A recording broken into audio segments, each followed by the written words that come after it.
Basically, the way I take when the full moons and new moons come, I actually try to understand every zodiac and what is the planet trying to tell us. Because we don't belong to a particular sign. We all are a culmination, a little bit of every zodiac in our lives. So if you understand and if you hear carefully what each zodiac is trying to explain, or trying to tell you, or the message that they're trying to give across, you may take the best of everything and imply it to your life.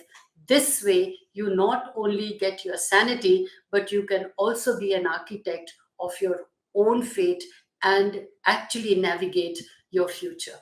So, if the full moon falls in your first house, then the full moon will bring in intense feelings about your own personality or stresses and strain in a relationship. It can be a turning point. So, once a year, the full moon lights up your first house to remind you that you also need to focus on yourself. A push and pull in your heart may arise between your own needs and those of other people who are most important to you. So I could say that either you see the first house, or you see whether you belong to the sun sign of Aries or your rising sign is Aries. So what I just spoke about was for Aries. So now for Taurus or your second house, the full moon can bring up intense feelings about your financial security and stability and about your own self worth. The message for you is to not allow others to control you. This is your chance to break free and do your own thing. Take a care of your intimate feelings. A push and pull in heart may arise between your own money and what other people pay you or owe you. And now for Geminis, third house, your feelings intensify towards your siblings and friends. Be honest to yourself, extend olive branches if you feel so much for them, forgive and forget. It's a celestial reminder that you seriously need to express yourself and release issues of the past. So, a push and pull in heart may arise between where you are and where you think you would like to be. Now, for the Cancerians or your fourth house, you need to find a balance between outer aims and the goals and your inner needs. So, this is the time to put your energy into your domestic affairs and your relationships. Issues to sort, situations within the family can come up for addressal. You could also think of a move in residence during this time. A push and pull in heart may arise between wanting to achieve in your life professionally and at the same time focusing on the home matters. Now we come to Leo or your fifth house. The full moon brings up intense feelings about an issue to do with a child, your own or someone else's, your love life, or your own creative project. You may struggle with a lot of emotions and self expression. The emotions are just waiting to be downloaded. Don't neglect your inner needs. Be willing to express. A push and pull in heart may arise between what your friends need and what you need for yourself. So, self expression should be your focus, speaking your truth. And now, the sixth, which is actually the house of Virgos. So, finding a way to bring in peace into your life, this full moon brings up intense feelings about what you do every day to earn a living. It can also herald fears about health, which can be totally unfounded. A push and pull in heart may arise between your need to deal with the real world and do your duty and your need to find some peaceful time. The seventh house, which is of Libra, the full moon can bring in intense emotions about your love life. It's time for you to step aside and invest your emotional energy in your partner's personal or professional. A push and pull in heart may arise between what you need to do for yourself and what you need to do for the important people in your life.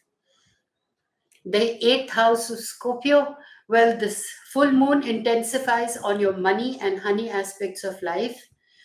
You must concentrate on your most intimate personal needs of life. It is all about finding a balance between what you give in life and what you take.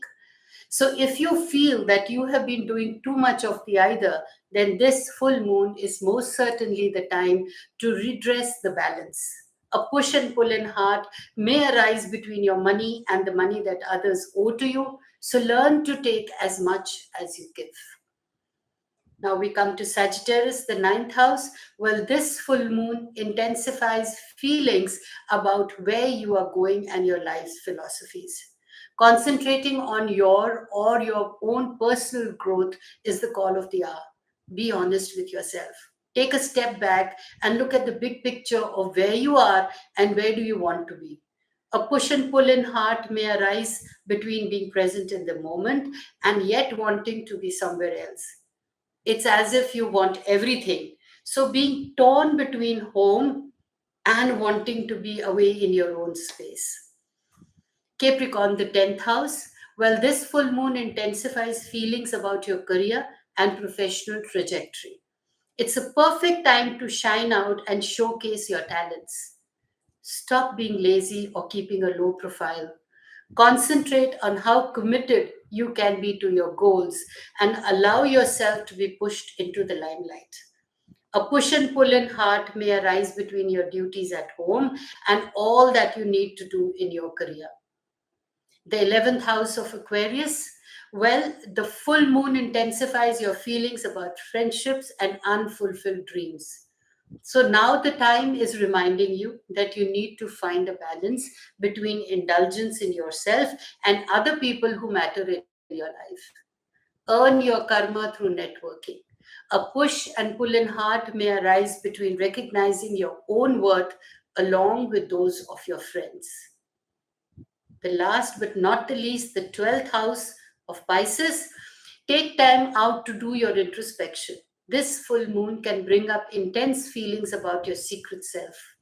Life probably has been very busy for you lately, and sometimes you do feel down in the dumps. That's because of the exhaustion after the efforts of keeping up with the demands of daily life. The best you can do is to be honest with yourself and realize where your own attitude has been sabotaging you. Learn to know which part of you needs to let go. A push and pull in heart may arise between knowing which things you have to do every day to keep life stable and your own need for serenity. So, a lot of work needs to be done before the full moon commences. So, 3 days earlier to full moon and 3 days later after the full moon are your best chances for recognizing and rectifying your present needs, desires for attaining the peace in life. Stay blessed and tuned in for my next video of Chiron and Jupiter retrograde. So the full moon, you declutter your life so that you're prepared how to handle the retrogrades of the Chiron and Jupiter. So till my next, stay blessed.